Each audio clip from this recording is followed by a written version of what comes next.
Ser Podcast.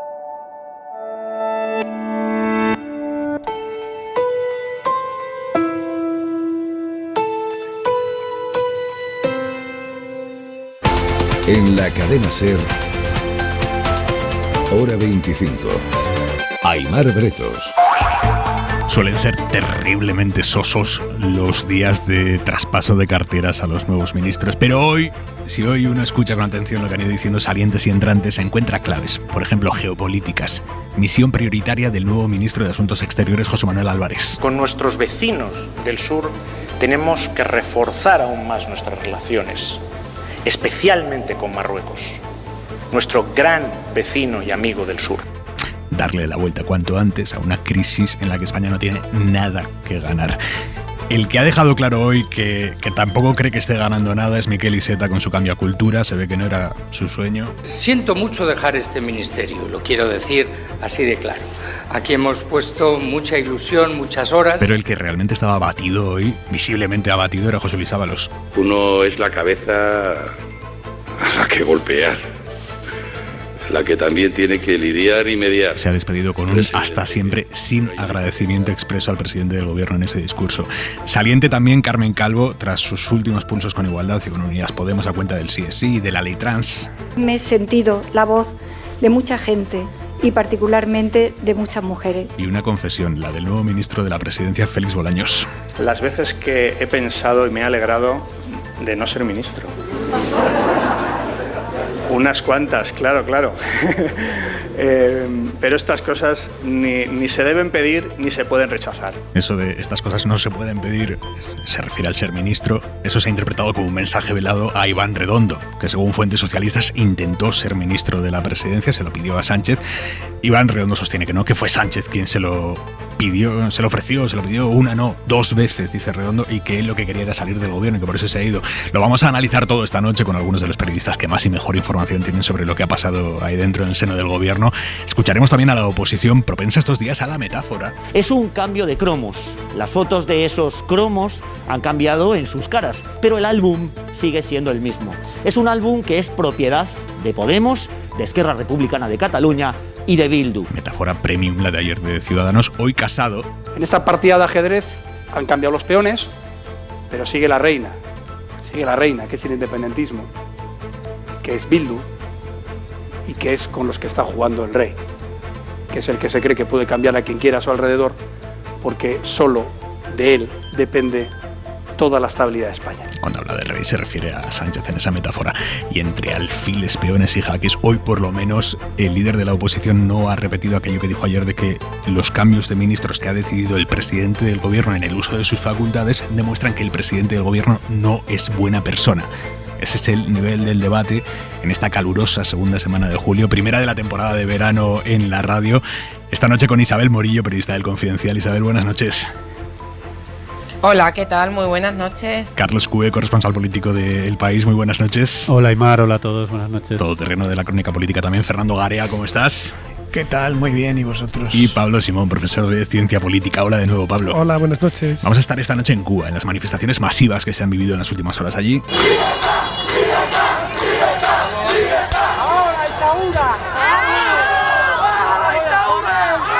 Manifestaciones que el régimen teme que se repitan hoy. De hecho, ha llenado todas las ciudades de policía. Hay muchísima policía, nos decía Mauricio Vicente hace unos minutos.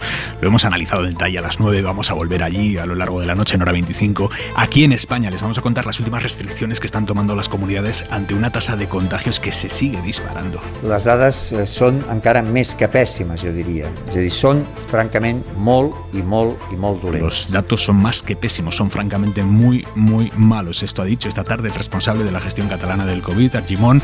Allí, por ejemplo, en Cataluña se adelanta el cierre de todo, de los bares, de todo, a las 12:30 de la noche. En la Comunidad Valenciana, su Tribunal Superior de Justicia ha autorizado hoy un toque de queda en los 32 municipios que peor están. Toque de queda sin estado de alarma que lo ampare. Fernando Simón confía en que este altísimo ritmo de subida de la incidencia se vaya moderando en los próximos días. Se está observando ya una reducción de la velocidad del incremento que hemos observado durante la semana pasada a nivel nacional. esa reducción del incremento indicaría que estamos empezando a entrar en una fase de estabilización progresiva de la transmisión. Sí que creo que estamos ya en esa fase de llegar al pico, pero no le puedo decir exactamente la fecha. Ojalá. Lo analizaremos todo esta noche, antes en la contra de Hora 25.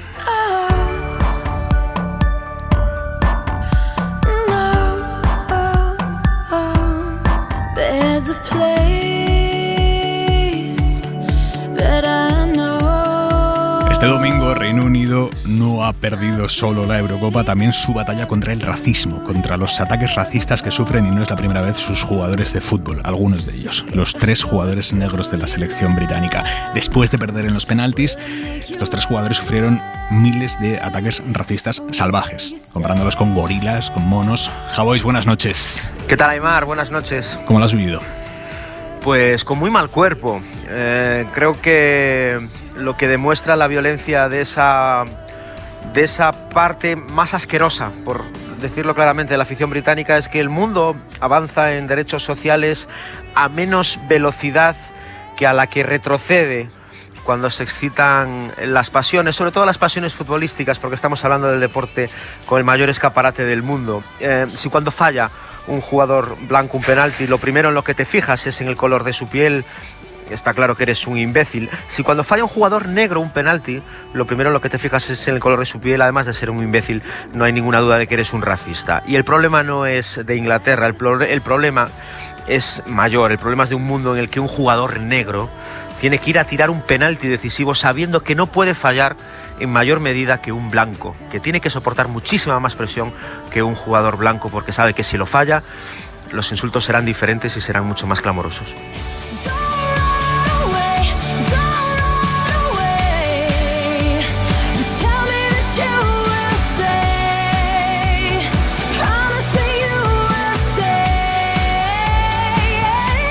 Hasta mañana, Javois, un beso fuerte.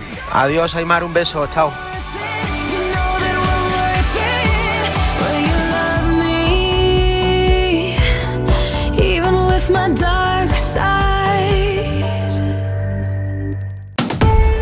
Hora 25.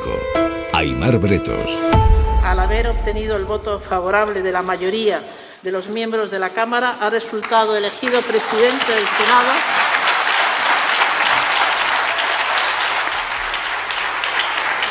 Ha resultado elegido presidente del Senado don Ander Gil García. Es el último movimiento, por ahora, provocado por los cambios en el gobierno. Ander Gil, el socialista Ander Gil, ha tomado posesión esta tarde como presidente del Senado. Ocupa el cargo que dejaba vacante la nueva ministra de Justicia, Pilar Llop.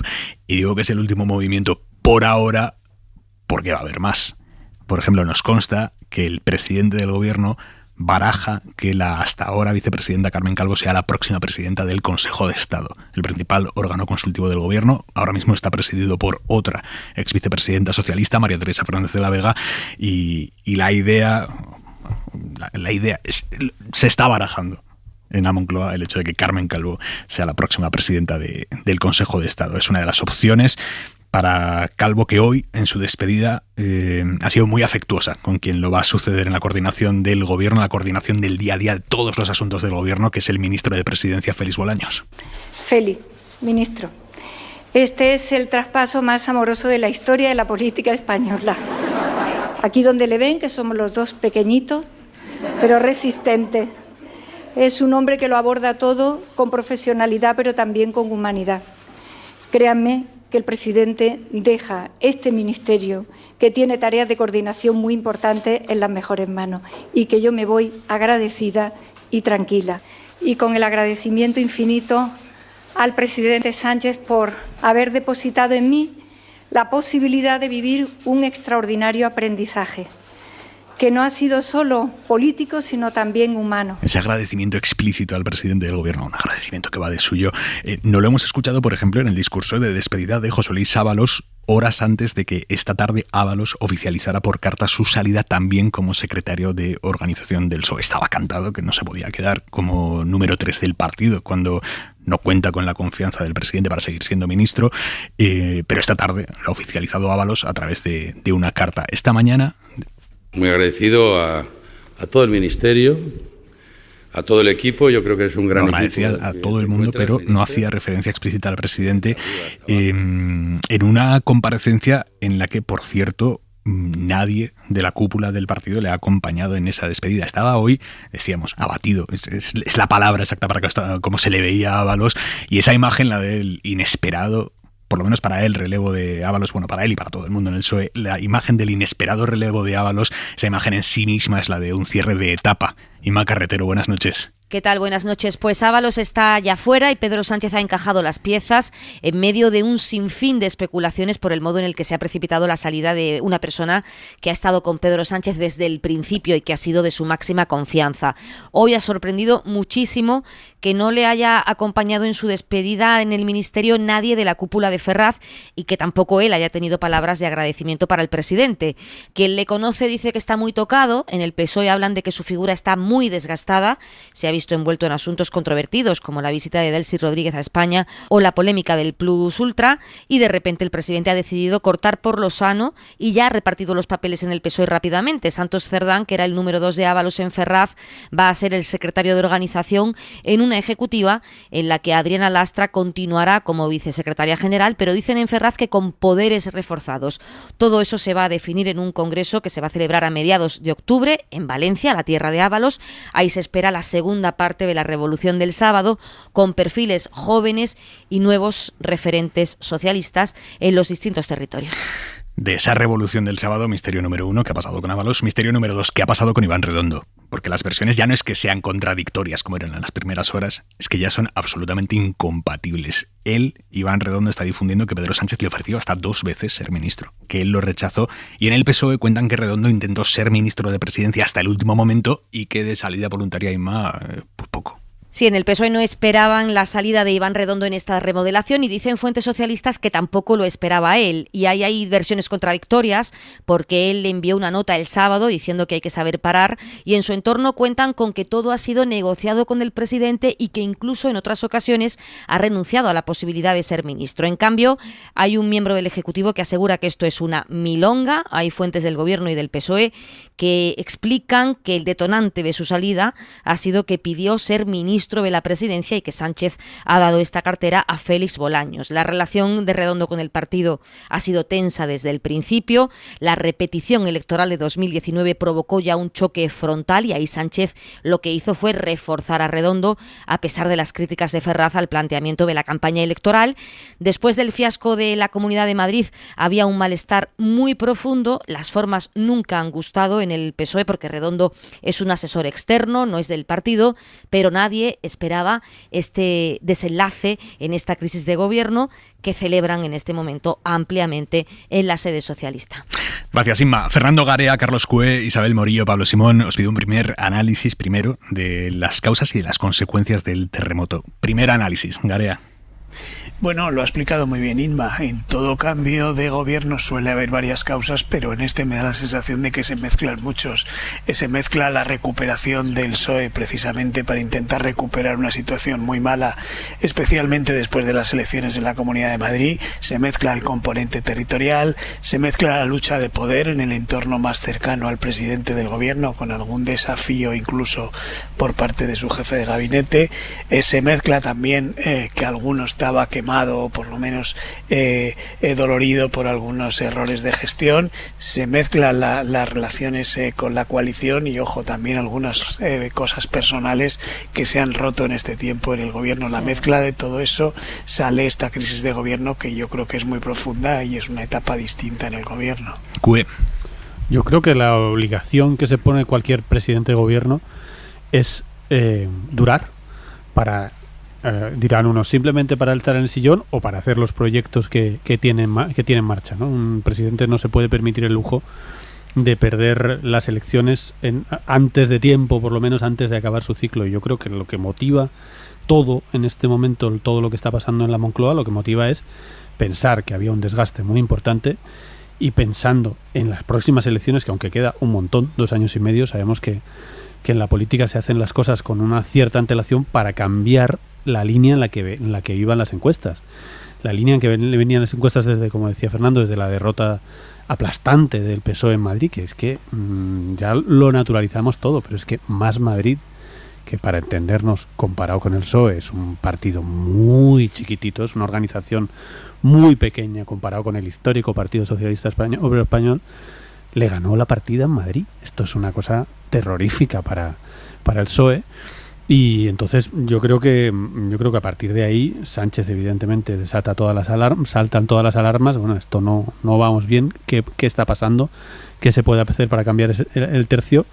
¿Y qué tienen en su mano los gobiernos? Pues tienen un montón de cosas, y una de las que tienen en la mano los presidentes es cambiar por completo, y esta vez yo creo que es que ha desconcertado absolutamente a todos, porque hemos visto muchos cambios de gobierno. Rajoy hizo un par importantes, también ahora que se habla del PP, de si Sánchez buena persona, mala persona. Yo recuerdo a Rajoy echando del gobierno amigos íntimos suyos de 30 años, como Margallo, ¿no? Esto es así, la política es durísima. Y si llegas a la conclusión de que te beneficia un cambio de gobierno y beneficia al proyecto, y que el proyecto necesita nuevas caras, pues lo haces. Lo que pasa es que lo que nadie se esperaba es que lo hiciera en estas dimensiones, ¿no? Es un nuevo gobierno absolutamente, es un giro. Hay personajes importantes que siguen, pero lo más relevante del gobierno, y sobre todo las primeras caras que van a ver los ciudadanos, son todas nuevas. Vamos a ver que esto que empieza el Congreso, ya se va a ver en el Congreso el cambio muy significativo que esto supone, sobre todo cuando vuelva más activo el Congreso, cuando vuelva la actividad parlamentaria, lo vamos a ver. Es que son todo caras nuevas, por cierto, con mucho experimento, porque efectivamente son alcaldesas reconocidas, que les ha ido bien, pero bueno, hemos visto muchos casos de alcaldes, incluso presidentes autonómicos súper bien valorados, que cuando llegan al gobierno resulta que no es lo mismo. Son dos categorías completamente diferentes, y gente que no te esperaba realmente luego es un ministro espectacular, ¿no? Gente muy gris que por ejemplo, Salvador Illa, nadie esperaba, no tenía un gran perfil, nadie esperaba que fuera un ministro muy relevante, le tocó una pandemia, lo hizo bien y se ha convertido en el gran candidato en Cataluña que ha ganado las elecciones, ¿no? Esto de la política y de llegar a ministerios no está escrito en ningún lado si te va a ir bien o mal. Yo creo que es un gobierno muy interesante, que ha descolocado a la oposición, porque yo creo que si no se lo esperaban dentro, imaginemos fuera, y que hay que ver cómo funciona, porque puede funcionar muy bien o muy mal, pero el origen de todo es que evidentemente el PSOE necesita darle una vuelta y recuperar peso electoral, recuperar expectativas electorales. Morillo, ¿cómo lo ves tú? Sí, yo por aportar un poquito más, efectivamente, bueno, estoy de acuerdo con Fernando y con Carlos en que esto responde claramente a esas encuestas que pronosticaban un cambio de ciclo y la llegada del PP a Moncloa, que tantas veces el PSOE ha dicho que no eran verdad, que Madrid no era España, que eso era una foto fija que no respondía a la realidad. Pues sí, las alarmas se han encendido, porque si Pedro Sánchez acomete una remodelación que es una demolición, una enmienda a la totalidad, y es capaz de pegar este volantazo, es porque había un problema, y un problema en el gobierno que estaba en parte achicharrado, porque gestionar una pandemia no es ninguna cosa fácil, ni muchísimo menos, pero también un problema en el partido, ¿no? Yo creo que esa apuesta por esa cantera socialista, por esos rostros de mujeres alcaldesas jóvenes, responde a la necesidad de tensionar al PSOE. En muchos territorios socialistas, entre ellos Andalucía, el partido está en esa especie de huelga de brazos caídos. El partido no está en tensión, y para mantenerse en la Moncloa el PSOE tiene que superar las guerras, las peleas, las divisiones que todavía se arrastran desde las últimas primarias, y el PSOE tiene que volver a conectarse con su electorado, que muchos graneros socialistas, como puede ser Castilla-La Mancha, Andalucía, Extremadura o Aragón, están muy alejados de posicionamientos de Sánchez, y hay decisiones políticas que pueden resultar positivas a medio o largo plazo, como los indultos a los presos, a los políticos catalanes presos, pero que hay muchos votantes socialistas que no entienden. Hoy hemos visto a una ministra de Política Territorial como Isabel Rodríguez, que además es conocida, hablar de algo por fin que no sea Cataluña. Pues creo que en el resto de España se lo agradecerán, y mucho, ¿no? Hablabas, por cierto, de Andalucía, Morillo. Discretísimo peso de Andalucía en el nuevo gobierno. Bueno, pero yo creo que es porque a Pedro Sánchez no le hace falta ahora mismo mover fichas en Andalucía. Acaba de conseguir en Andalucía lo que quería, la salida de Susana Díaz, y que tome el relevo tome el testigo Juan Espadas, que es un alcalde. Juan Espadas se ha hasta hoy ha presumido en el comité director del PSOE andaluz, que sabéis que se ha celebrado esta tarde y que ha supuesto ya la despedida de Susana Díaz. Ha presumido Juan Espadas de que él ha puesto de moda el municipalismo. Bueno, en realidad yo creo que la apuesta que ha hecho Sánchez incorporando a determinados ministros en su gobierno es una apuesta también por próximas candidaturas autonómicas. No sé si es muy aventurado, pero en el caso de Isabel Rodríguez puede ser una apuesta si hay que relevar a García Paje, y el caso de Pilar Alegría una apuesta clara si hay que relevar a Javier Lambán. Pues en Andalucía ese problema ya lo tenía resuelto. Y después hay otra cosa, el PSOE andaluz ha ido muchos años avasallando con que es la federación más importante, con que es la más poderosa, y hoy les ha dicho Espada a sus cargos socialistas que para volver a ser lo que fue tienen que ganárselo a pulso, y el PSOE ahora mismo en Andalucía dicen las encuestas que está muy mal. No sé si será verdad, pero hoy ha salido un sondeo del Centra, que es como el CIS andaluz, que da al PSOE un resultado como segunda fuerza, pero un resultado creo que no supera a los 28 escaños. Eso en Andalucía el PSOE es impensable, ¿no? De hecho, Susana Díaz ganó las últimas elecciones y este tiempo ha servido para consolidar el PP y para que el PSOE siga despeñándose. Yo creo que esa dinámica es la que Pedro Sánchez también quiere cambiar con esta crisis profunda de gobierno que afecta al partido de forma muy importante. Pablo. Yo, por avanzar un poco, las tres incógnitas que tengo ahora mismo encima de la mesa.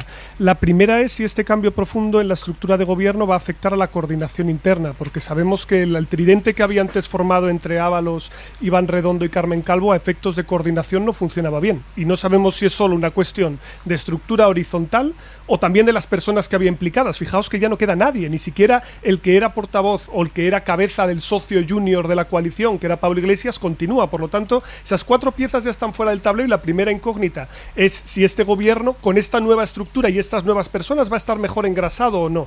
Creo que la existencia de un ministerio de presidencia para encargarse de eso es positivo, porque desde luego tiene trabajo por hacer. La segunda cuestión que creo que es importante es preguntarse hasta qué punto el cambio de caras que estamos viendo, que no toca al área económica, pero sí a muchos políticos, va a suponer un cambio también en las prioridades de ese ministerio.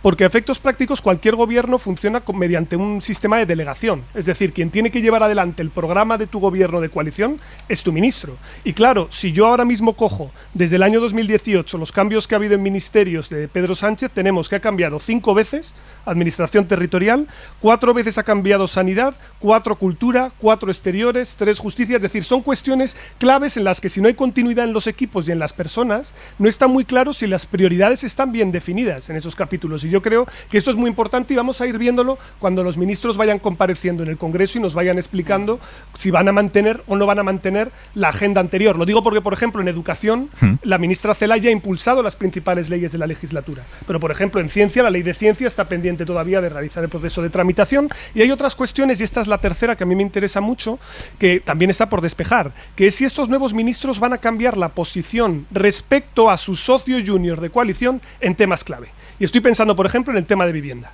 Sabemos que había un choque clarísimo entre la posición de Podemos y el PSOE, ahora hay una nueva titular en ese ministerio, y mi pregunta es si la posición que tenía el PSOE ahí también se va a mover o no. Mira, esta mañana, en Hoy por Hoy, con Pedro Blanco, la vicepresidenta segunda, Yolanda Díaz, ha dicho que ella confía en que sí, en que el hecho de que haya nuevos ministros facilite el debate sobre determinados temas. Yo apuesto claramente por una nueva fase en un gobierno que será de debate en lo interno, pero también de cohesión. Y esto es la característica de un gobierno de coalición. Por tanto, debate leal, honesto, dentro, sin hacer ruido, pero eso sí, avanzando y con cohesión externa. Esto son las coaliciones y, desde luego, creo que hay cambios, ¿no?, en el Ejecutivo que pueden favorecer este hecho, ¿no? ¿Se puede esperar, por ejemplo, Garea? No sé, estoy pensando en el tema de la regulación de alquileres. ¿Se puede esperar un cambio de posición por parte del gobierno ahora que va a haber un cambio de equipos en el Ministerio de Vivienda? Bueno, yo creo que sí. Yo creo que cuando un ministro llega al ministerio puede haber una continuidad en las políticas, pero al final la personalidad de quien lo ocupa puede buscar soluciones diferentes, puede aguantar mejor las presiones que otros. No digo que lo vaya a haber, digo que puede haberlo, pero eso es extensible a otras cosas. Mira, por ejemplo, la nueva ministra de Justicia, Pilar Llop, se encuentra en justicia muy avanzado, tanto como que se bloqueó en Moncloa la reforma del Código Penal en dos vertientes, el delito de rebelión y de sedición, y también respecto a la libertad de expresión. Acordaros que todavía está encarcelado el rapero que se le iba a hacer un cambio de ley rápido para que pudiera salir de la cárcel. En función de las decisiones que tome esa nueva ministra, tomará un cariz o otro. Es decir, yo creo que sí que puede haber unas pautas generales, pero quien ocupa el ministerio, quien llega al ministerio, lo cambia. En este caso concreto es curioso porque Ábalos era quien se solía poner de acuerdo con Podemos en otros asuntos, menos en los que afectaban a su ministerio, y especialmente el de vivienda.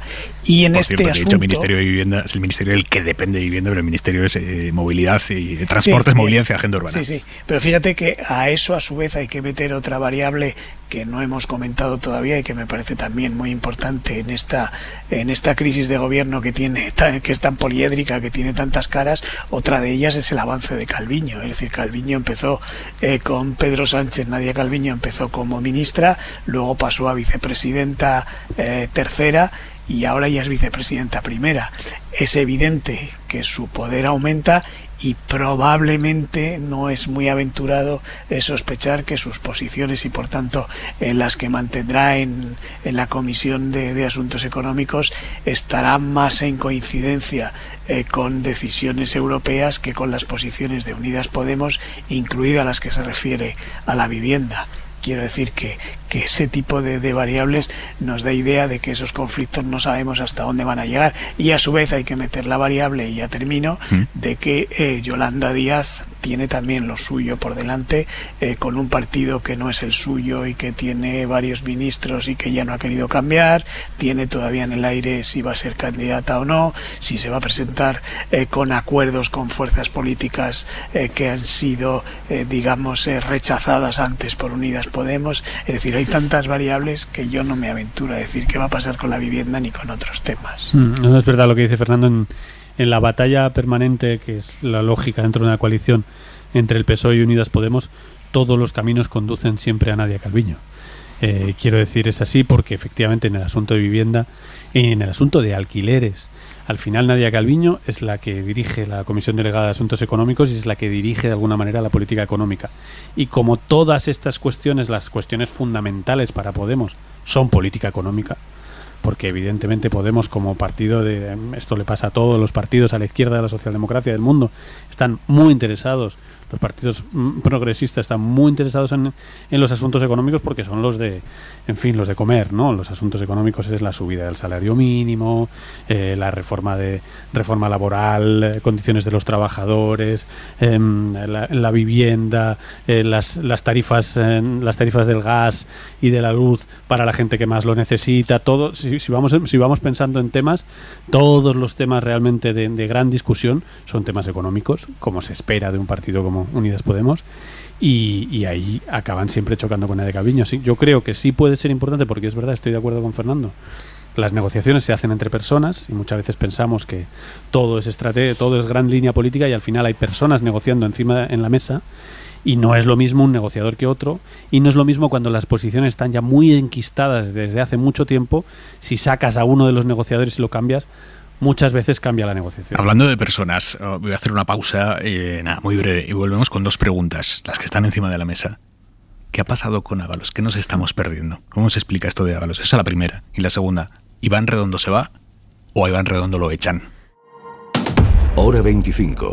Aimar Bretos. ¿Qué hay detrás de la salida de Iván Redondo? A Redondo lo echa Sánchez, se va él, porque él, Redondo, está difundiendo que fue él quien pidió al presidente salir del gobierno, que el presidente le ofreció en los últimos tiempos varias veces ser ministro, hasta 2 veces.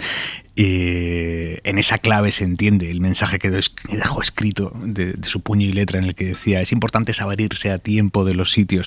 En esa clave se entiende, en la de me voy yo. Pero hay otras fuentes entre el gobierno del Partido Socialista, que aseguran que lejos de eso, Redondo lo que quería era ser ministro, y que se lo pidió a Sánchez, ministro de Presidencia, que incluso la semana pasada el propio Redondo les estaba diciendo a los suyos que se preparaba para acumular más poder y que terminaba en la calle. ¿Quién está diciendo la verdad aquí, Garea? Yo creo que a Redondo le destituye el presidente del gobierno. El jueves él no tenía ni idea de que iba a salir del gobierno, y es verdad que él quiso más. Hay que explicar el fenómeno Iván Redondo, primero por la leyenda que hemos ido creando los periodistas. Yo creo que hay una parte de eso también, pero también hay una parte de anormalidad en las funciones que tenía. Él es un asesor, un consultor, que dejó de serlo en el momento en el que se convirtió en brazo ejecutor de políticas y en algo que quizá no le correspondía, y además con un poder por encima del Partido Socialista en varias campañas electorales. La de Salvador Illa en Cataluña es evidente, y la de Ángel Gabilondo en Madrid también. Eso, en un partido como el Partido Socialista, que siempre ha sido un partido muy estructurado, con una gran fuerza orgánica y además ideologizado, eso chirriaba. Y después del desastre del 4 de mayo hubo dirigentes del Partido Socialista muy significados que le dijeron a Pedro Sánchez que eso no podía ser así, que había que cambiar. Iván Redondo quería además aprovechar el Congreso del PSOE para incrementar ese poder de Moncloa sobre el Partido Socialista, y además él, como también ha escrito hoy Carlos Cue en El País, Iván Redondo quería ser ministro y quería dar ese paso más adelante, que por cierto es solo todo simétrico a lo que ya hizo en su momento en Extremadura con José Antonio Monago, y hay una especie de pulso en la que él quiere ser ministro y tener aún más poder del que tiene, que provoca, como digo, rechazo y reticencias dentro del Partido Socialista y en partes del gobierno. Además, esos días, hace un par de semanas, se publica ya que Carmen Calvo va a salir del gobierno. Hay quien dice, yo evidentemente no lo puedo probar, pero sí se dice dentro del gobierno que eso procede de Moncloa y del gabinete del presidente del gobierno, y eso hace que las tensiones se incrementen. Por eso decía antes que una de las razones que explica esta crisis de gobierno es también una lucha de poder y personal en el entorno del presidente. Es una especie de, sin la connotación negativa, de golpe palaciego, en el sentido de que hay personas próximas al presidente del gobierno que quieren tener más poder y quieren aumentarlo, y por eso finalmente el presidente del gobierno es quien escucha a esos dirigentes del PSOE que le dicen que sin el apoyo del PSOE es imposible ganar futuras elecciones. Pero en los últimos meses, Cue, la relación entre Sánchez y Redondo se había deteriorado. Hay gente diciendo que sí, que se había deteriorado más que en los últimos meses, en las últimas semanas. Yo creo que hay un momento clave, que es la derrota de Madrid. Redondo se hace padre de la victoria de Cataluña y aparece en la fotografía, que para el mundo de la política es muy importante. Le dan una importancia que nosotros los periodistas a veces no entendemos, pero que después de años viviendo entre políticos es fundamental la foto. Yo nunca he entendido por qué tanto, pero lo cierto es que para ellos lo es. Y esa fotografía de Redondo y su mano derecha Paco Salazar en primera fila celebrando, y además Illa les agradece y deja clarísimo que la campaña la llevaron ellos, esa gran victoria en Cataluña, la gran derrota en Madrid. Redondo no asume la paternidad de esa derrota, no asume que la campaña ha sido suya. Ahí empiezan a resquebrajarse algunas cosas. También se resquebraja un poco la idea esa de infalibilidad de Redondo, que venía de muchas victorias electorales, es cierto, siempre lo ha reivindicado y es verdad. Tuvo varias victorias electorales con Sánchez. Y yo creo que hay una cosa que es verdad a medias, porque las del 2019 perdieron 3 escaños, efectivamente fue el fiasco de la repetición electoral. Pero es cierto que, digamos, los resultados electorales, sobre todo de donde venía el PSOE, pues iban bien las cosas, y en Madrid el batacazo es que no es que ha ido un poco, no, es que se ha metido se da un golpe, es que es difícil describir el golpe del PSOE en Madrid en el 4 de mayo. No es que gane el PP, que en fin todo el mundo asumía que ganaba el PP ha ganado siempre Madrid, lleva 25 años gobernando, eso no era sorprendente, pero es que el PSOE le gana más Madrid y tiene un resultado en todos los barrios lamentable. Y luego hay un elemento, al margen de todo lo que ha contado Fernando, que contábamos hoy en El País, hay un elemento que yo creo que se le dio poca relevancia en su momento, digo, los propios periodistas, que es la comparecencia de Iván Redondo. Iván Redondo es un hombre en la sombra, siempre, no da entrevistas, no hace comparecencias públicas, no se le ve mucho en las fotos, pero nunca habla. De hecho, muchísimos ciudadanos no conocerán ni la voz, porque es un hombre en las sombras. Y, sin embargo, hace un mes, hace una comparecencia en el Congreso y entra totalmente a la batalla política con la oposición, ¿no? Y entra una batalla muy fuerte. Además, el equipo de Redondo salió súper satisfecho de aquel enfrentamiento y que Redondo había ganado. De alguna manera se prueba a sí mismo, y yo creo que es importante esa comparecencia, porque se prueba a sí mismo en una faceta que él no había hecho nunca, que es el primer plano, ¿no? Ir allí, que es cuando dice esa frase famosa de yo por el presidente me tiraría por un barranco, ¿no? Ojo, esa frase tiene una segunda parte, que además viene al pelo ahora. Él dice: un asesor se tira a un barranco por su presidente, yo me tiro por él, ahí estaré con él hasta el final. Claro, bueno, que es muy contradictorio. Es que hasta el final, si tenía intención de irse, hasta el final no estaba. Es muy difícil pensar que hace un mes, en esa comparecencia, ese día, Redondo estaba pensando en dejar el gobierno. Yo creo que es muy poco probable. La gente que ha hablado con él en los últimos días, en las últimas semanas, es evidente que no solo no estaba pensando en dejar el gobierno, sino al revés. Estaba pensando en ampliar esa faceta de la que estamos hablando, que es la faceta de político, la faceta de ir al Congreso, enfrentar lo que hacen todos los ministros, y él, que como decía Fernando, mandaba mucho más que la mayoría de los ministros, no tenía esa faceta de primera línea. Y yo creo que de alguna manera él se hace esa composición de lugar. Nunca sabremos, porque hay la división de versiones, nunca sabremos si Sánchez le deja que crezca esa idea o él se hace esa idea, pero lo cierto es que esa idea, como ministro de la presidencia, y por tanto dar el salto a la política, que es muy relevante y que, como dice Fernando, es único en la historia de España. No nos olvidemos que todos los presidentes, los españoles y los de todos los países, tienen un gurú, pero nunca los gurús dan el primer salto a la política. Pedro Arriola le ofrecieron varias veces entrar al gobierno, jamás quiso entrar, nunca fue jefe de gabinete ni nada. Históricamente los gurús de Felipe González, de José Luis Rodríguez Zapatero, nunca entraban en política, porque es un puesto diferente, es el que tiene la oreja del líder, que se dice, ¿no? Es el que le va aconsejando, pero no baja a la arena. Y Redondo claramente quería bajar a la arena, se le nota que le gustó, se notó, basta ver esa comparecencia, se nota que le gustó. Y yo creo que en esa fricción de decir, bueno, y además quiero dar el salto y obviamente controlar la Moncloa, porque lo que Redondo de facto hacía era controlar la Moncloa, pero había muchos contrapoderes. La batalla que cuenta Fernando es desde el primer día que se formó este gobierno, había una batalla entre Iván Redondo y Carmen Calvo, con Félix Bolaños, que es al final el gran triunfador de esa batalla, siempre en una especie de...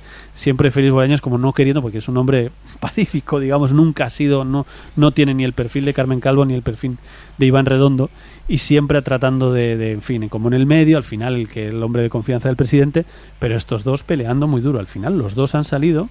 Félix Bolaños es el que se ha hecho con el poder de la Moncloa, pero es que es clave, es que los gobiernos presidencialistas, como ahora son casi todos, y es una de las cosas que está pasando en todos los países, que los presidentes cada vez mandan más, la Moncloa es la clave de todo, y Redondo claramente ha querido tener el control absolutamente de todo y ha acabado fuera del gobierno. Lo que pasa es que esto le deja a Sánchez ahora sin un pararrayos. Eso es muy importante, potentísimo, ¿no? Porque hasta ahora cada pifia que se perpetrara, digamos, se podía atribuir siempre a Redondo. La culpa es de Iván Redondo. Ahora ese cortafuegos desaparece. Sánchez queda más expuesto, Pablo. Sí, lo voy a recoger de hecho desde lo que decía Carlos Cue ahora sobre la presidencialización del gobierno, que yo creo que esta sí es una dinámica incluso paradójica, porque este es el gobierno con la base parlamentaria más estrecha en democracia y gobernando en coalición, en la cual el presidente ha generado un grupo, digámoslo así, de asesores, de trabajadores dependientes directamente de sí, y la figura del gabinete, que es de jefe de gabinete, que siempre ha existido en España, pero que en este caso ha tenido muchísimo más poder, casi al nivel de una presidencia latinoamericana y no tanto de un sistema parlamentario como el nuestro. Yo creo que ese es el elemento distorsionante y que está muy ligado a la propia trayectoria de Pedro Sánchez. Es decir, Pedro Sánchez gana las primarias de su partido contra el conjunto de los cuadros históricos y él forma su propio núcleo, y dentro de ese núcleo está evidentemente Iván Redondo, que es el que le ayuda a ganar. De todas formas, sí que es verdad que sabemos que se ha cometido un asesinato, pero no sabemos muy bien la pistola humeante. Es decir, es muy complicado saber aquí, a menos que el propio Pedro Sánchez o Iván Redondo diga con total certidumbre que me ofrecieron, y lo diga él directamente. Es muy complicado porque aquí todo el mundo va a querer manejar los rumores en una dirección o en otra. Hay hipótesis, nada más, y seguro que... Pero incluso así sería una palabra contra la otra. Claro, pero desde luego si lo dice el presidente es una cosa, que si lo dice Iván Redondo es otra, ¿no?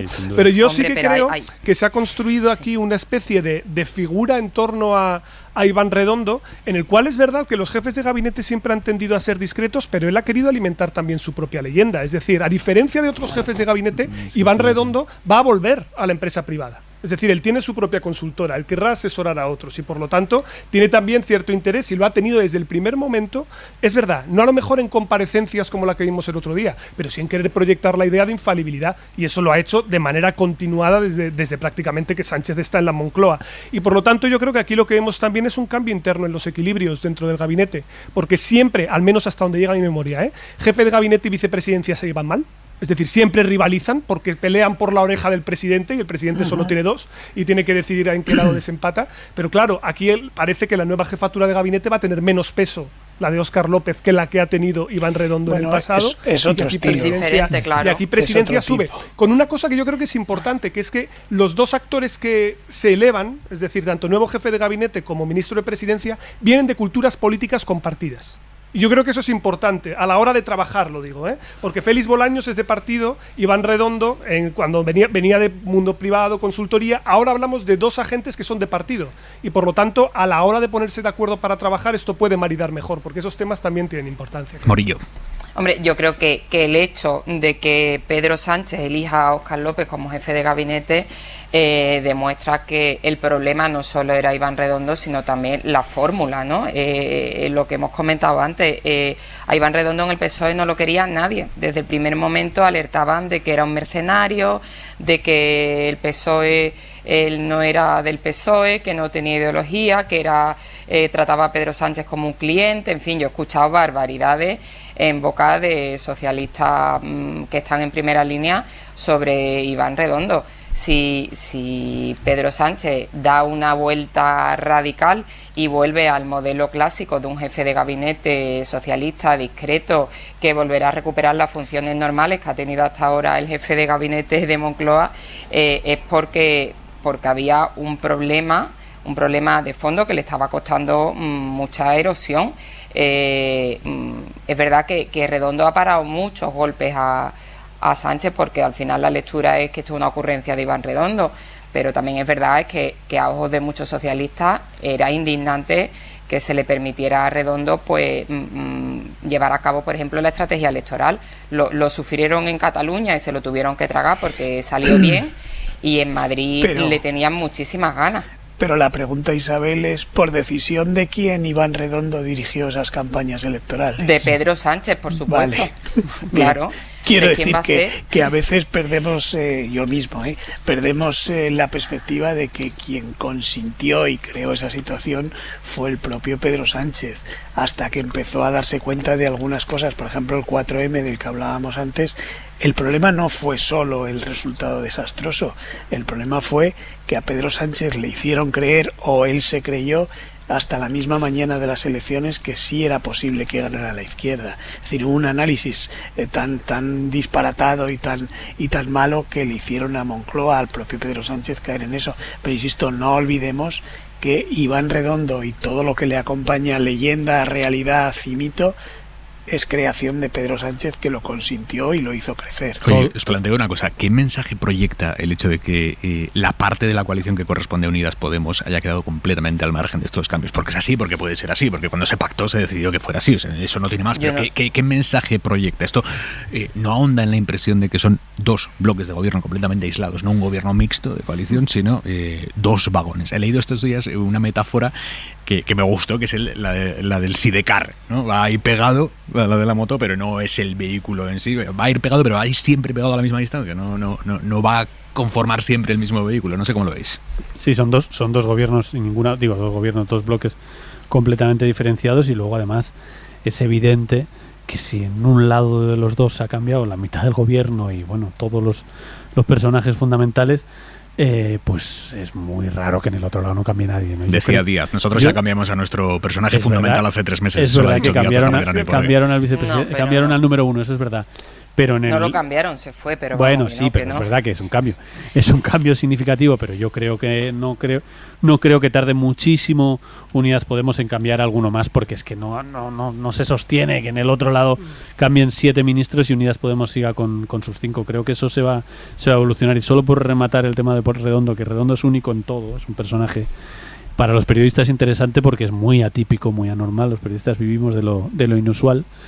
Y es muy atípico en el sentido de que También en España, en otros países es más frecuente, pero también en España, con este ambiente de bloques tan claro y una política tan ideologizada y donde es tan importante la ideología y el mensaje ideológico, es muy raro, y eso en el PSOE chirriaba muchísimo, tener un jefe de gabinete que es una persona que ha trabajado no solo para el PP, sino para el ala derecha del PP, porque ha hecho campañas, incluso en Badalona, algunas polémicas campañas a García Albiol, que es, digamos, el ala más a la derecha del PP, ¿no? Eso chirrió desde el primer momento, y eso en el PSOE no lo asumían, porque además no solo no asumían eso, sino no asumían lo que decía Fernando, es que esto tiene unas estructuras. Es verdad que Sánchez manda muchísimo, pero hay un partido que tiene 140 años, la gente no asume que todas las decisiones se tomen en la Moncloa por una persona que el partido no controla. Entonces ahora, con un señor como Óscar López, que es un profesional de la política, lleva muchísimos años, conoce al PSOE como nadie, respetado, que ha sido secretario de organización del PSOE, los dirigentes socialistas, incluso un varón territorial, como decía Morillo, que alguno que dicen efectivamente barbaridades de Redondo, un varón territorial, un dirigente, un alcalde importante, tal, sabe a quién llamar, sabe qué códigos usar para llegar a Óscar López, para para influir en el presidente. Los que del lo gobierno. conocéis bien, ¿cómo es Óscar López? ¿Cuál es su perfil? Es un perfil de aparato clásico, de aparato, digo, de organización del PSOE, que a veces lo decimos, parece como algo feo, pero es que el aparato es una cosa muy importante en los partidos. Quiero decir, es un clásico secretario de organización del PSOE, quiere decir, y además fue también líder del PSOE en Castilla y León. Es un tipo que lleva toda la vida en el PSOE, aunque no es tan mayor, tiene 47, 48 años creo, pero es una persona que lleva desde los 20 años en el PSOE, conoce absolutamente a todo el mundo, y sobre todo cuando ha sido secretario de organización, quiere decir, era la persona a la que Alfredo Pérez Rubalcaba enviaba a resolver problemas en los y guerras en los territorios, ¿no? Entonces, de hecho, fíjate que los dos últimos estatutos del PSOE los han redactado Óscar López y Félix Bolaños. Son gente del aparato tradicional del PSOE, que con conocimiento, y eso les da mucho conocimiento técnico y sobre todo mucho conocimiento de la organización. Y lo que decía antes Fernando es que es muy relevante, es que el PSOE es que yo creo que esto que ha hecho Sánchez ha puesto la alerta a todo el mundo a decir, señores, es de verdad que el PSOE, que hay mucha gente que no se lo acaba de creer, que es de verdad que el PP y Vox puede sumar, que es de verdad que aquí hay una batalla competitiva en serio, como no la hubo en 2019. En 2019 no hubo competición real. La izquierda, el PP sacó 66 escaños, eso es una broma para el PP. No fue en absoluto competitivo. Y ahora, por la reunificación y la prácticamente desaparición de Ciudadanos, el PP vuelve a ser competitivo, y Vox ya veremos cómo va, pero la suma de PP y Vox podría dar un gobierno a la derecha. Entonces, esto le va a poner las pilas a muchísima gente, y el mensaje que está lanzando Sánchez es: sin el PSOE no se ganan las elecciones. Entonces vamos a contar con todos, incluidos con los que fueron mis enemigos, porque ha puesto a la portavoz de la campaña de la candidatura de Susana Díaz de portavoz del gobierno. Entonces es que es un mensaje también de decir, bueno, aquí todos, porque esto va en serio, tenemos 2 años y medio para hacer un proyecto absolutamente fuerte y para convencer a la gente de que nos vote y de que ganemos las elecciones. Ojo, importante, noticia, un comunicado que nos acaba de enviar la Secretaría de Estado de Comunicación a los medios, dice, en relación con las distintas informaciones que señalan que el presidente del gobierno, Pedro Sánchez, habría ofrecido a Carmen Calvo la presidencia del Consejo de Estado, desmentimos desde la SEC esas informaciones. Tras su desempeño como vicepresidenta primera del gobierno hasta el día de hoy, Carmen Calvo se incorporará a su escaño como diputada en el Congreso. Bueno, está bien, nosotros en ningún momento hemos dicho que se lo hayan ofrecido, solo hemos dicho que era una idea que barajaba Pedro Sánchez, que tenía esa opción encima de la mesa. Así que bueno, la intención de Carmen Calvo, por lo que dice la Secretaría de Estado de Comunicación, es reincorporarse como diputada al Congreso. Se puede ser vicepresidenta primera del gobierno y volver como diputada rasa. Que no está maduro, vamos. No lo sé. Que la Secretaría de Estado de Comunicación también desmintió la crisis de gobierno de la que estamos hablando ahora mismo, no recuerdo, o sea que tampoco... A día de hoy no les consta, pero mañana ya veremos, ¿no? De hecho, esa Secretaría de Estado está a título póstumo. Oye, hablando de gente que hace su trabajo, vamos a hablar del cómo hacen su trabajo. El líder de la oposición, Pablo Casado, indicativo del tipo de oposición que plantea el PP, el hecho de que ayer llegara a decir que Pedro Sánchez no es buena persona por los cambios que ha hecho en su gobierno, por haber destituido a algunos de los que fueron sus compañeros de viaje desde el principio. El líder de la oposición diciendo que el presidente del gobierno de España no es buena persona por los cambios en el gabinete Pablo. Bueno, a mí me llama un poco la atención porque, bueno, es verdad, mejor que diga que no es buena persona que diga que hay que hacer un concurso oposición para nombrar a los ministros. Sí, porque también dijo que los había elegido a dedo. Claro, que dices, bueno, pues tranquilo, frena cuando estés arrancando en la crítica, porque a veces hay que saber dónde parar. Sí, lo que pasa es que eso era parte de una gracieta, decía gobierno verde y digital. Bueno, verde porque están verdes y digital porque los ha elegido a dedo. Bueno, es más una gracieta. Bueno, sí. Decir que no es buena persona un presidente pero del esto, gobierno. Pero yo creo que da un poco a entender hasta qué punto los puentes están rotos en cualquier política que pueda tener mínimamente una relación con políticas de Estado, con renovación de órganos constitucionales, y la idea de que el Partido Popular tiene una cosa clara: no va a cooperar en absoluto con este gobierno en los 2 años que quedan, porque aspiran a que la próxima mayoría parlamentaria pueda serles favorables, tanto para la renovación de esos órganos constitucionales como en la posición relativa que tienen. Y realmente es verdad que el calendario que se viene por ahora, no olvidemos que el primer hito que sabemos seguro no son las elecciones municipales y autonómicas, son las elecciones andaluzas. Es decir, las elecciones andaluzas en plazo tienen que venir primero, y ese yo creo que es la verdadera prueba de fuego para el Partido Popular, con la paradoja que tiene para Pablo Casado la idea de que pueda consolidarse un varón que no es precisamente de su cuerda. Pero desde luego este es el primer escenario que va a confrontar el nuevo gobierno Sánchez, y en el que lo importante para mí es que miremos todo el rato al sidecar. Perdón por coger otra vez tu metáfora de antes, ¿no? No es mía, no es mía. He reconocido desde el primer momento que es autoría mandada. Pues nos parece perfecto, ¿no? Porque el padre de Indiana Jones iba en el sidecar y tiene un papel muy importante en el que al final salga todo bien en la última cruzada. Y es fundamental recordar una cosa clave, que es que en una política de bloques, aunque uno sea primer partido, eso no es suficiente para gobernar. Entonces no es solo que todo dependa del destino del propio Partido Socialista para intentar revalidar el gobierno, es que depende también de su socio. Y yo creo que esto es un elemento fundamental que explica el que todavía no hayamos visto una crisis de gobierno en el ala de Podemos. Porque es que los equilibrios ahí son mucho más delicados y difíciles para Yolanda Díaz. No tiene partido propio. Tiene al líder de Izquierda Unida, que no se sabe muy bien la relación que va a tener con Unidas Podemos y se va a fusionar o no. Tiene a la dirigente de Podemos, y luego está Manuel Castells, que vamos a dejarlo fuera de momento, ¿vale? Porque, en fin. Bueno, pero en cualquier caso, esto es un aspecto muy relevante, porque a la hora de la verdad es lo mismo a lo que nos enfrentamos a futuro, ¿no? Es decir, que ahora mismo la suma de PP y Vox es verdad que en los sondeos da, veremos qué es lo que pasa si la izquierda vuelve a ser competitiva, pero ahora, como decía Carlos, la dinámica sí es de dos bloques mucho más equilibrados, porque incluso la propia oferta electoral lo está. Incluso aún añadiría un elemento más a la coctelera. ¿Qué pasaría con Más País? Es decir, ¿podría ser que esta vez fueran 3 izquierdas para 2? ¿O serían 2 para 2? ¿O 2,5 para 2? Es decir, claro, lo que me refiero es si no se presenta en todos los sitios, por eso le pongo el media, ¿no? Esto yo creo que es muy importante, porque a la hora de la verdad, algo que también decía antes Isabel Morillo, que creo que es fundamental, es que una parte muy decisiva de las batallas van a estar en España interior. Es decir, en las provincias pequeñas y medianas, donde una transferencia muy pequeña de voto a Ciudadanos convierte al PP en competitivo. Y si el PSOE abandona a su suerte a esos territorios, lo va a tener muy, muy, muy complicado. Pablo Casado lo sabe. Y por eso precisamente va a hacer una oposición frontal y va a intentar que el tema territorial esté lo más activo posible antes de la convocatoria electoral. Pero ¿hasta qué punto Casado puede permitirse como estrategia política el seguir pidiendo cada día la caída del gobierno y la convocatoria de elecciones, cuando el movimiento de este fin de semana, precisamente si algo deja claro, es que el último plan del presidente es ahora mismo pensar siquiera en un anticipo electoral, ¿no? Claro, había tantas maneras de darle réplica o de hacer oposición, tanto como decir, nos está dando la razón, ha hecho una enmienda a la totalidad a su gobierno, pero bueno, se ve cuál es la estrategia de Casado y cuál es el rumbo que va a seguir. Yo como contrapunto os voy a leer un tuit del alcalde de Málaga, que ha encadenado muchas mayorías absolutas, muchas en el PP, y que se limitó a agradecer el esfuerzo de los ministros salientes, a desearle mucho éxito a los entrantes, a saludar con esperanza a la vicepresidencia primera de Nadia Calviño y la incorporación de 3 alcaldesas al gobierno, y lo firma. Yo creo que le habrá dado urticaria a Casado cuando haya leído este tono, ¿no? Un tono constructivo, leal, de bienvenida, de desearle lo mejor a los ministros porque será lo mejor para España, en fin, no sé, es que lo de Casado no tiene nombre, vamos. A mí me tienes un poco sorprendido, reconozco, lo que la línea de Casado de los últimos 2 meses, bueno, después de las elecciones de Madrid, porque las cosas le van bien.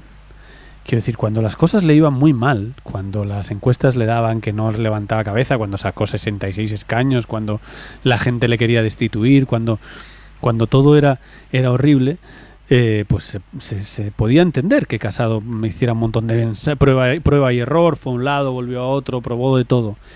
Pero ahora mismo Casado está en una posición Evidentemente tiene el gran problema de Ayuso, tiene el problema de que él tiene mucho menos tirón que Ayuso, todas esas cosas son verdad. Pero Casado, con la situación que tienen las encuestas y 2 años por delante para simplemente colocarse mínimamente, ir construyendo, movilizar un poco a la derecha, que es evidentemente su objetivo, reunificar a la derecha, seguir comiéndose a Ciudadanos, intentar comerse un poco a Vox, que yo creo que es lo que le tiene más nervioso, porque todas estas cosas de Casado solo se explican por su ansiedad de comerse rápidamente a Vox. Y es que esto no va de rápidamente, porque es que en los tiempos en política son claves y quedan 2 años y medio. Entonces Casado va a tener, si sigue así, va a tener del orden de 600 ocasiones para decir que Sánchez debe dimitir. Y no hay nadie, ni el mayor militante del PP que se trague 600 veces, como aquel de Aznar, Felipe Vallase. Felipe Vallase fue unos cuantos, pero 600 no los traga nadie. Entonces, Casado, yo no acabo de entender por qué no administra una situación que objetivamente es infinitamente mejor a la que tenía hace un año. Sánchez se está moviendo, Sánchez está haciendo lo que tiene que hacer, que es dar la batalla y hacer todo lo que esté en su mano para recuperar el pulso y aprovechar el gran mecanismo que es la Moncloa, la recuperación económica, todos los presupuestos, el fondo de recuperación. En fin, está haciendo su trabajo. Casado creo que tiene que moverse con un poco, no sé, él sabe de política mucho más que yo seguro, pero quiero decir que yo le veo un poco acelerado para lo que queda para las próximas elecciones, que insisto, que no las tiene mal proyectadas. Brevemente, Garea. Sí, yo también creo que tiene un problema de impaciencia. Recordemos que también al principio de la legislatura decía aquello de que iba a haber elecciones, que iba a ser un gobierno que iba a durar mucho, y ahora da muestras de impaciencia, que es un poco incoherente con algunas de las estrategias que sí ha puesto en marcha. Por ejemplo, para el Congreso del mes de octubre, el hacer, digamos, una demostración de fortaleza ideológica con presencia de personalidades y de personas con experiencia de gestión para presentarse como un partido de Estado que puede gobernar. Eso es bastante incompatible o incoherente con algunas cosas que le oímos a veces, sobre todo esto de la dimisión, que creo que tiene poco sentido. Efectivamente, había muchas formas de criticar esta crisis de gobierno, aunque sea criticando a los ministros que han salido. Es que, claro, ahora me voy a permitir yo hacer algo que quizás no nos hemos dado cuenta. Hemos tenido un astronauta en el gobierno. ¿Y para qué nos ha servido un astronauta en el gobierno? Quiero decir, yo creo que había muchas cosas por las que poder criticar a este gobierno, y como dice Isabel, de decir desde el punto de vista de Casado, el tiempo nos ha dado la razón por estos cambios que ahora se ve obligado a tomar. Pero yo creo que la petición de dimisión durante 2 años es complicada, porque además es incompatible con algo que tarde o temprano tiene que hacer. No puede estar 6-5 años en las instituciones del Estado sin renovar, y eso es incompatible. Pactar esas renovaciones, conseguir pidiendo la dimisión con la persona con la que lo tienes que pactar. Por lo tanto, yo creo que ahí debería aclarar un poco la estrategia, que es evidente que va dirigida a los muy cafeteros, a sus votantes, y que quizá por eso desde fuera es más difícil de entender, pero también debería combinarlo con otras decisiones que busquen ampliar un poco la base de ese voto, que les es fundamental para poder ganar unas elecciones. La ONU, Estados Unidos y la Unión Europea han pedido esta tarde al gobierno de Cuba que respete el derecho de manifestación de los miles de personas que han salido en las últimas horas a la calle en una protesta contra el régimen cubano, mucho más numerosa que cualquier otra de los últimos años. Marisol Rojas, buenas noches. Buenas noches. Aunque hay quien busca un precedente en el maleconazo del 94, justo antes del estallido de la crisis de los balseros, la isla no había vivido nada igual. A las 9 hemos hablado con Carlos Manuel Álvarez, es periodista cubano. Nunca ha habido nada parecido a estas protestas multitudinarias en distintos puntos del país, en municipios realmente pobres, fuera, digamos, de los centros económicos o culturales más relevantes en Cuba, si es que todavía hay algún centro económico relevante.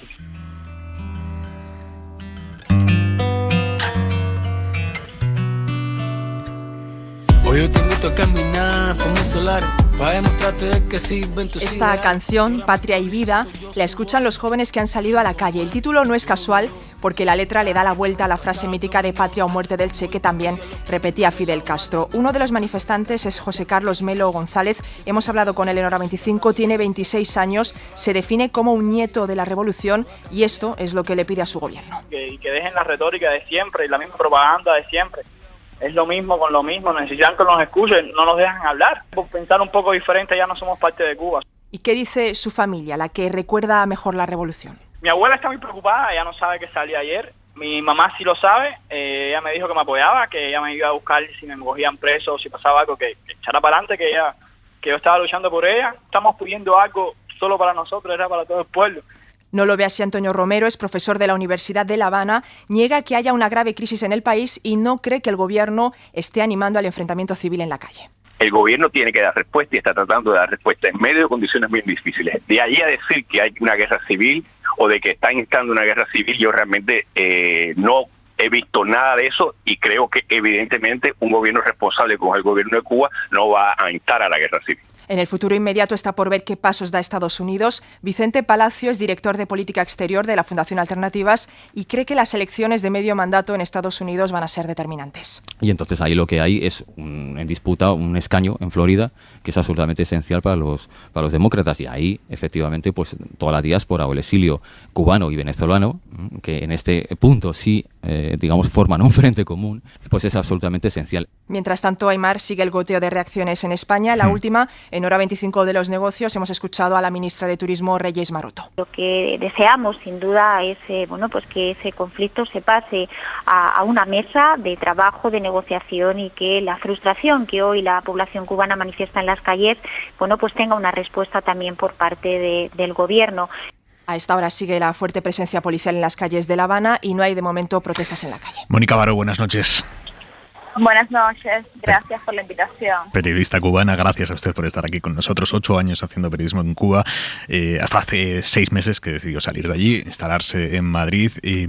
Señora Baró, ¿qué está pasando allí en Cuba? ¿Y cómo explicaría usted estas protestas?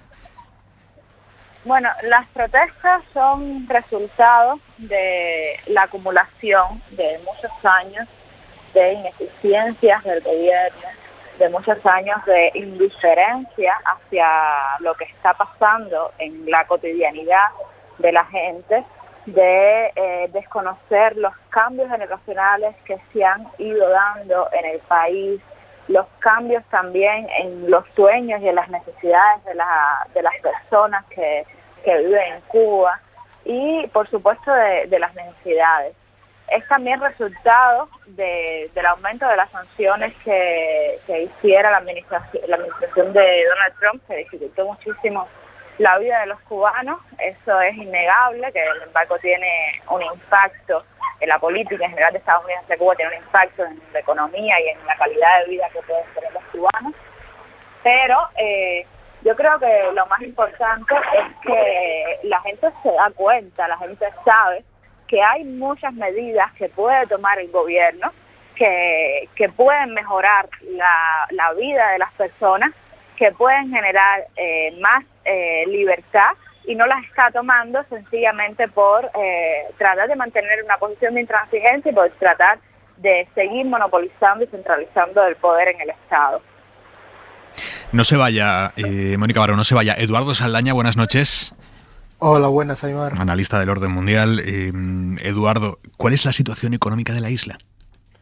Pues estoy bastante de acuerdo con lo que decía la compañera. Que la situación económica de la isla es que está en un estado de ahogamiento por 4 años en los que prácticamente el turismo ha estado muy dañado, primero por la ola de huracanes desde el 17, luego las acciones de Donald Trump les ahogaron y la pandemia ha golpeado a un sector que era fundamental para la economía de los cubanos, porque muchísimos cubanos con esta liberalización económica del cuenta propista, ¿no? Trabajaban y sacaban bastante renta y beneficios del turismo, porque claro, la pandemia ha acabado con el sector por completo y encima también ha dañado mucho la llegada de remesas, ¿no?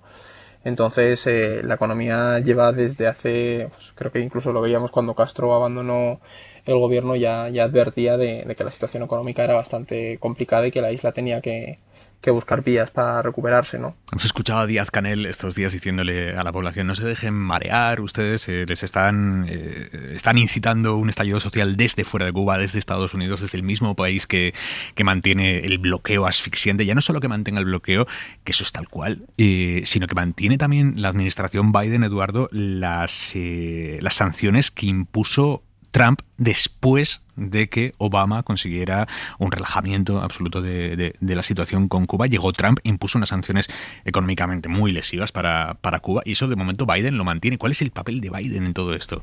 Pues esto llama la atención bastante porque mira que Biden jugó ahí un rol importante con Obama, ¿no? en la extensión de las relaciones. Él va a mantener la misma, no te diría a lo mejor la misma línea tan combativa de Donald Trump, pero sabe que se la juega en el estado de Florida. De hecho, cuando llegó al poder, ya la administración dijo que Cuba no iba a ser una de las prioridades en política exterior, precisamente por eso, porque no quiere tensar mucho las cuerdas. Sabe que el Partido Republicano puede movilizar a los cubanos de Florida. Entonces ya lo hemos visto con las declaraciones de hoy. El Partido Demócrata está hablando un lenguaje muy similar al republicano, diciendo que apoyan las protestas. Entonces la política cubana tiene mucho de política interna estadounidense y va a mantener mucho esa línea de... Ahora mismo Biden lo tiene bastante claro y es bastante cómoda su posición, porque lo único que tiene que hacer es sentarse y esperar. Él no estableció el bloqueo, ¿no? Puede achacárselo a Trump, y la pandemia y el impacto económico de la pandemia están ahogando aún más al gobierno cubano, ¿no? Encima con estas protestas, pues a él las cartas juegan un poco a su favor. Eduardo Saldaña, El Orden Mundial, gracias, buenas noches. Un abrazo. Mónica, esto puede ser un punto de inflexión para Cuba. Me refiero, escuchábamos a este joven de 26 años que a las 9 de la noche aquí en Hora 25 nos decía: yo he salido a la calle porque yo tengo un buen trabajo, pero es que tenemos hambre, no tenemos comida, no tenemos medicamentos. ¿Hasta qué punto el régimen cubano ha podido aguantarlo todo, menos la juventud cada vez mayor de sus gobernados, ¿no? El hecho de que la gente a la que gobierna ya no tiene ningún tipo de vínculo con la revolución, no la vivieron, a ellos ese punto romántico ya no les sirve de nada. Yo creo que en lo que ha pasado este 11 de julio han influido varias cosas, independientemente de lo que yo hablaba antes. Primero, el hecho de que en diciembre de 2018 en Cuba se permitió el acceso a datos móviles, y eso aumentó muchísimo la capacidad de la ciudadanía de expresarse públicamente en redes sociales sobre todo, pero que son públicas, y que en algunos casos esas manifestaciones llegan incluso a medios independientes y se vuelven virales. Permitió que gente que vive determinadas injusticias pueda denunciarlas, y que los medios también puedan empezar a reportar cosas que antes quedaban totalmente invisibilizadas. Por ejemplo, las feministas están llevando el conteo de casos de feminicidios a partir de denuncias en redes sociales principalmente, y eso es algo que era impensable antes de que se activara el servicio de datos móviles. Y de la misma manera, conforme la gente está expresándose más, conforme la gente cada vez utiliza más las redes sociales para denunciar arbitrariedades que vive en su cotidianidad, todo el mundo está conociendo lo que está pasando en Cuba, está visibilizando las injusticias, está visibilizando también las desigualdades, se está enterando las personas de cómo viven los dirigentes, que es de una manera totalmente privilegiada, distinta a la que vive la mayoría de la población. Para los dirigentes no existen las sanciones de Trump, no existe el embargo, porque no los ven en las colas de horas o de días a veces para comprar un kilogramo de pollo, no los ves sufriendo la dureza del contexto cubano. Y sí, efectivamente, la economía es un punto importante en todo esto que ha pasado, pero también el descrédito que ha ido sufriendo el gobierno es importante. En todas estas protestas se ha pedido sobre todo libertad. El grito de libertad ha sido un grito masivo. Entonces sí, la gente está en crisis porque no hay medicamentos, porque no hay comida, pero sobre todo la gente entiende que para tener un sistema en el que haya medicamentos, en el que haya comida, primero tiene que haber un cambio político. Y por eso la gente pide libertad, porque la gente sabe que con libertad se pueden crear empresas, se puede importar, se puede exportar, se puede producir, los agricultores pueden vender directamente y comercializar sus productos directamente a la población.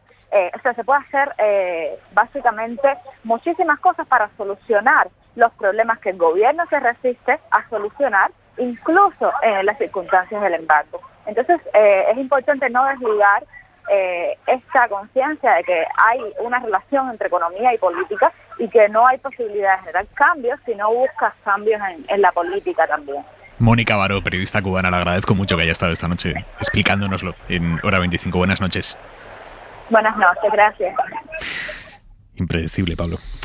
Desde luego, porque además aquí hay dos cuestiones que me parecen particularmente interesantes por lo que toca a Cuba. La primera es que en todos los sistemas autoritarios nos encontramos siempre con el mismo problema, que es que como la población falsifica masivamente sus preferencias, ni el dictador ni la oposición tienen una ciencia cierta sobre cuál es el nivel de apoyo que tienen. Y esto muchas veces puede hacer que, es verdad, las redes sociales ayuden a viralizar las dinámicas de protesta, pero que a veces incluso internacionalmente se dé pasos en falso. Tal vez el ejemplo más cercano es el caso de Venezuela, ¿no?, en el que parecía que Guaidó iba a ser inevitablemente el próximo presidente, iba a colapsar Maduro, y efectivamente no se produjo, y se hizo un reconocimiento internacional de una figura que ha quedado así un poco en el limbo. Pero además hay una segunda cuestión que para mí es fundamental por lo que toca a la situación de la isla y a Cuba en general, es el hecho de que los sistemas autoritarios tienen un elemento que las democracias no, que es que son muy, muy vulnerables a las crisis económicas. Por una razón muy sencilla, porque fijaos, nosotros en nuestro sistema democrático, si la cosa va mal, si la economía va mal, si hay mala eficacia en el gobierno, ¿qué es lo que hacemos? Lo echamos. Es decir, nadie cuestiona la democracia en España. Echamos al gobierno y ponemos a otro. El problema de un sistema autoritario como el cubano es que ahí está fusionado régimen, partido y gobierno. Es parte de una tríada. Y cuando hay fallos en la eficacia en la provisión de políticas públicas, y eso está ligado no solo a la cuestión de las remesas, sino también a la mala gestión de la pandemia, a la caída de los ingresos turísticos, etcétera, todo eso coloca al régimen en una situación muy difícil. Además, con unas implicaciones imprevisibles, porque en última instancia no os olvidéis nunca de quien desempata en este tipo de rivalidades son los militares. Es decir, si la situación se continúa descontrolando, si sigue habiendo protestas, si la gente sale a la calle, partidarios de uno o de otro, al final todo esto se va a sustanciar en una orden, que es la de reprimir mediante el uso de la violencia. Y ahí es cuando habrá esos generales o esos dirigentes del ejército tendrán que tomar una decisión, y es si obedecen o no. Ahí, en ese punto, es donde un régimen colapsa. Sí, toda América Latina, esto no es Cuba, toda América Latina está sufriendo una crisis fortísima y está saliendo, en los regímenes totalitarios está saliendo de una manera, en los regímenes democráticos está saliendo de otra. Está toda América con una situación, muchos gobernantes en América Latina están en una situación de precariedad absoluta. Acabamos de ver unas elecciones absolutamente sorprendentes en Perú, donde ha ganado un maestro rural muy izquierdista que nadie se podía imaginar, y ha ganado ampliamente, no ha ganado por poco, pero quiero decir en una victoria muy sorprendente en las elecciones. Puede pasar en este momento cualquier cosa en Brasil, porque la situación de Bolsonaro es extremadamente compleja. La gestión de la pandemia en muchos países de América Latina ha sido desastrosa. Venían ya de una situación de crisis fuerte, y claro, los países autárquicos como Cuba, con unos problemas económicos ya de base terribles, si le sumas la pandemia y la ausencia del turismo, que es una entrada en un país como Cuba, que no entran dólares y que es una economía totalmente cerrada, pues de repente la ausencia total de entrada de dólares por los turistas pues colapsa y sale por cualquier sitio. Estamos viendo en Nicaragua cómo está acabando. La situación en Nicaragua es absolutamente dramática, el acoso y el encarcelamiento de líderes de la oposición, periodistas, lo que se mueva, porque están todos los gobiernos, los democráticos lo gestionan de una manera, los no democráticos evidentemente de otra, con una represión mucho más fuerte y con los militares. Pero el tema es que toda América Latina está buena parte de América Latina está en una situación muy, muy complicada. Esta pandemia que nosotros en Europa vivimos no nos olvidemos, 72.000 millones de euros que nos vienen para apoyar, en los países de América Latina no están teniendo ese respaldo y no se aguanta mucho más la situación. Morillo. Hombre, yo creo que esto que está ocurriendo en Cuba es producto seguro de la pandemia, pero yo creo que viene de mucho más atrás. Yo creo que hay aquí un caldo de cultivo que se ha ido cocinando a fuego lento. Nos contaban que desde el 94, con ese famoso maleconazo que hubo levantamiento popular en La Habana, fue el propio Fidel Castro allí en persona a apagar los fuegos de la calle, ¿no? Desde entonces no ha habido revueltas populares. Eso no significa que no haya ido creciendo el malestar poco a poco, y a mí me parece que esto aquí hay un fondo que yo no auguro que vaya a cambiar el régimen cubano a corto plazo, pero que esto es irreversible, por lo que dicen todos los expertos y exiliados cubanos que tienen contactos allí con su familia. Dicen que esto no es un hartazgo de un día o fruto de la pandemia, sino que aquí hay mucho más. Son sobre todo jóvenes que están hartos de vivir sin libertad. Los nietos de la revolución, como se presentaba José Carlos, con el que hemos hablado a las 9, decía: yo soy nieto de la revolución, mi madre es hija de la revolución y mi madre me ha dicho que yo esté. Es que ha sido un testimonio muy revelador. A mí me ha parecido muy interesante que la primera orden de Díaz-Canel fue que se cortara el acceso a internet, pues da buena cuenta del régimen que se vive allí, que precisamente no es una democracia. A esta hora el internet, los datos están absolutamente cortados, cosa que imposibilita saber a ciencia cierta qué está pasando más allá de La Habana, que es donde están los principales corresponsales. Y ya lo último, me llama muchísimo la atención de Izquierda Unida, la posición de Izquierda Unida. Yo es que lo veo un régimen tan anacrónico que me llama muchísimo la atención el embelesamiento que sigue teniendo la izquierda española. Es llamativo esto, el romanticismo que existe todavía en parte de la izquierda respecto a Cuba, respecto al régimen, de simpatía, contemporización romántica, que es impermeable a las evidencias que llegan desde Cuba de falta de bienestar y de falta de libertad. Sí, yo no me atrevo a ser tan optimista como Isabel. Recordaros que ya dijimos, esto va a cambiar cuando fue Obama, cuando fue el Papa y cuando hubo gestos que al final se quedaron en nada.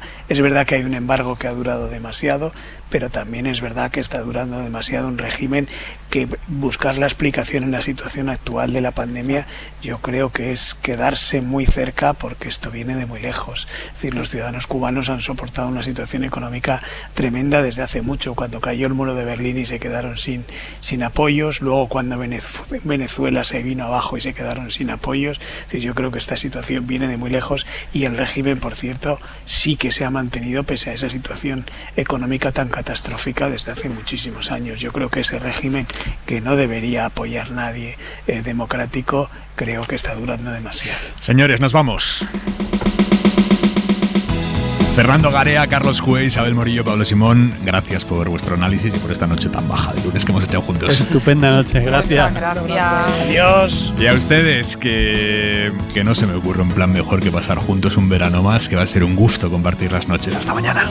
De fiesta, de que acabe el invierno, de volver a nadar en el mar, de soñar el verano en el que fuimos novios y poder... Suscríbete a Hora 25. Todos los episodios y contenidos adicionales en la app de Cadena SER y en nuestros canales de Apple Podcast, Spotify, iVoox, Google Podcast y YouTube. Escúchanos en directo en la SER de lunes a viernes a las 8 de la tarde. Cadena SER. La radio.